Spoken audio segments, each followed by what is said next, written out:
Hi, I'm Tony Fleming, and this is Fleming's Ultimate Garage. Hey everybody, thanks for joining us on today's car. 66 Shelby Cobra.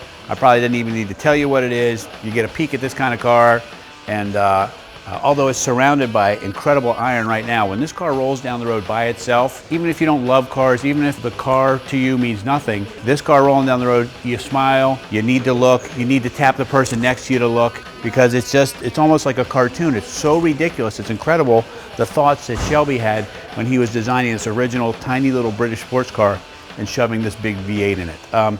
One thing we like to talk about a little bit is the paint, and a lot of times we get blue ones of these. This is gray, and it's just so different looking and great. And I love this. I love the rivets around here, the riveted on hood scoop, okay? And as we look, it's kind of hard to see, in here, the quality of the paint, because the hood's so short, but check that out. Nice and crystal clear, just the way it should be. Now, a couple things that are important to you when you're looking at cars. Make sure that you can see the brand of the camera perfectly clear in the pictures, okay? You can see exactly what this guy looks like. You can see the car that's parked next to it, but you can look in the side of this car here. You can see all the reflections from the side pipes. It's clear. For instance, little stuff like this. Like here, you can barely even feel the stripes. So the car was painted, wet sanded, then it was striped, wet sanded, and then the entire car was cleared so that these, you can't really feel them. And the reason why that's important is over time, as you're waxing and washing the car and things like that, exposed edges of the stripes can chip, can wear down, and come apart. All right, check this out up here. This car was designed to drive, so it has an oil cooler here, big radiator here. It also comes with an additional set of fans. I took those out for the pictures. It's a bar that goes across. It has two fans inside here, as well as, those are pusher fans, as well as an electric puller fan on the other side of the radiator. When we open the hood, you'll be able to see all that. Quick jacks here, and the way these worked, I'm telling you guys, some may know, some may not, but this is the way this works is, it would have a long bar, and when they were racing these, they would come up with the long bar, the bar would go right under here, and he would just push it down because these cars were so light, right? To get the wheels and tires switched, back on, and gone. This way, because the car was so low with the side pipes and what have you, it was hard to get jacks and things like that underneath of them. Braided lines, another nice thing. Now, you say, well, like this looks great, but the truth of the matter is, like this line alone, this piece, where it goes all the way around to the oil cooler and what have you, and circles through the system, just those lines alone could be $400 with the fittings.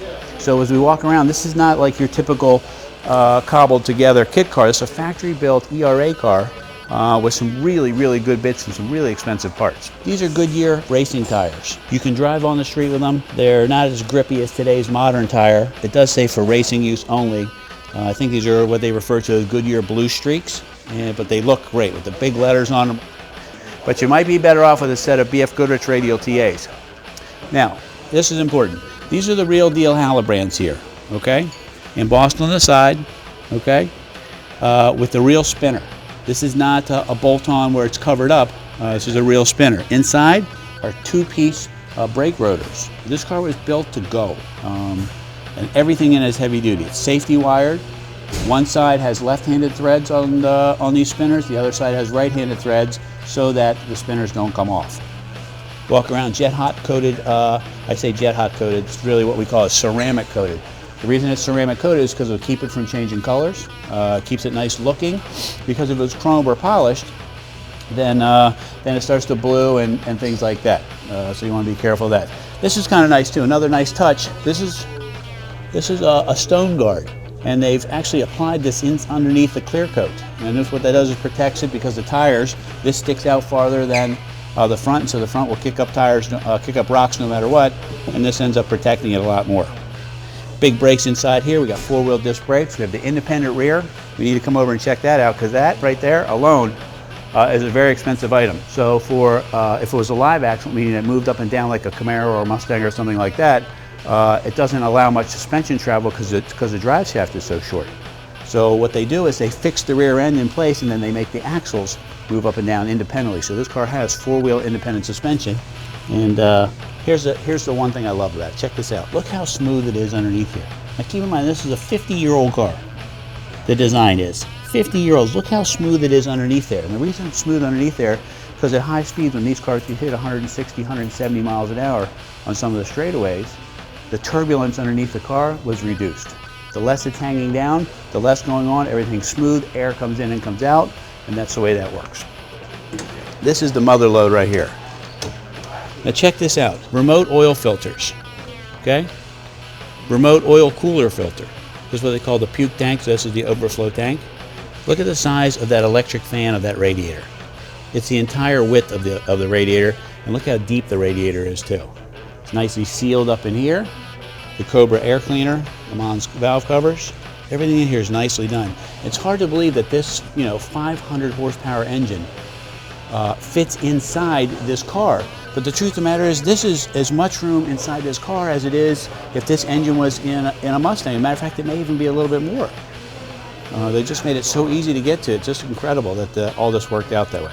This car has a heater also.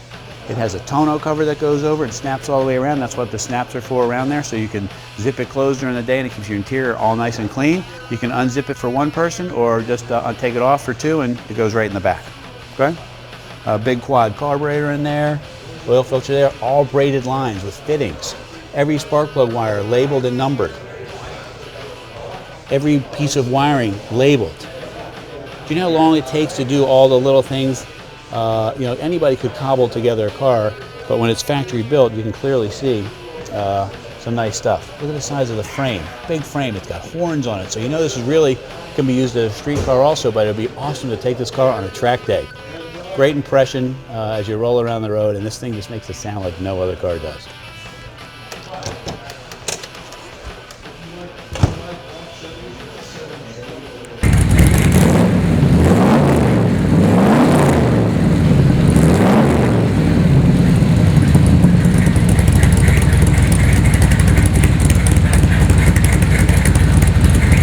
All right, inside here, black leather, supposedly Wilton wool carpets. The Cobra mats are a nice touch. And I'll tell you what's kind of cool. Like, check this out for a second. I'm 6'1", and I have plenty of room inside this car. It makes for a comfortable drive, and it's done the right way. For instance, this is actually called a street style dashboard because it has a glove box in it, and then some gauges would be in some different places. But to give you an idea, because your hands would hear, this has a reverse counter speedometer. These are Smith gauges, which are the original gauges that came in those cars.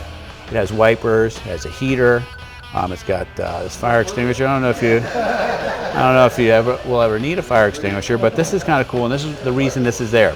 If the shifter sat up normally, as you shifted back into, your elbow would hit each time it went into fourth gear or second gear. So what they did was they bent the shifter forward. So here's first and here's second. If the shifter was where it was supposed to be, this is where you'd have to be each time. And they really did a cool job doing that. And this car here happens to have a 5-speed in it, which is kind of nice because on the open road, it makes a nice difference. Okay? Actually a decent sized glove box in here.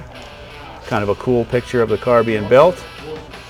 The ERA and Peter's car that's in there, and Peter's been there forever. Oil, water, 8,000 RPM tach, 180 mile an hour speedometer. Moto-Lita steering wheel, it's real wood, real stainless, nicely done with the rivets and everything like that. Just cool. High beams are buried inside the turn signals, which is nice. It's this switch right here, so you don't have to feel around. And there's room in here. You can really go for a ride. Like, check out how much room. Okay, maybe you're not packing to go to Europe, but this is kind of nice. With a little bit of soft luggage, okay, you have all this room back in here. Check that out. You can go away for a weekend in this car. If you want to, they sell a convertible top floor also with clip-in windows. We can get that for you if you'd like. And this is nice because I love the way the stripes go underneath. This is the way you'd want to build a car. This car is a factory-built car, and it's done by guys who do it all the time over and over. It's got the big motor in it, but the motor's not stressed out. It has a lot of cubic inches, so it makes a lot of power anyway. It has the 5th gear for some, cruising on the highway. That's kind of nice where the side pipes aren't screaming in your head the entire time. It's just a livable, drivable car that is an awesome, awesome piece to take out sometimes. It's got a heater too, so you can drive it in the winter. And I don't know, these cars are just great. It's only got 5,000 miles on it. And if you try to build this same car, these typically run in the $70,000 and $80,000 range. So it's really actually not only a great looking car, it's a great deal too. Anyway, if we can tell you any more about it, call us 301-816-1000 and we'll tell you all about it.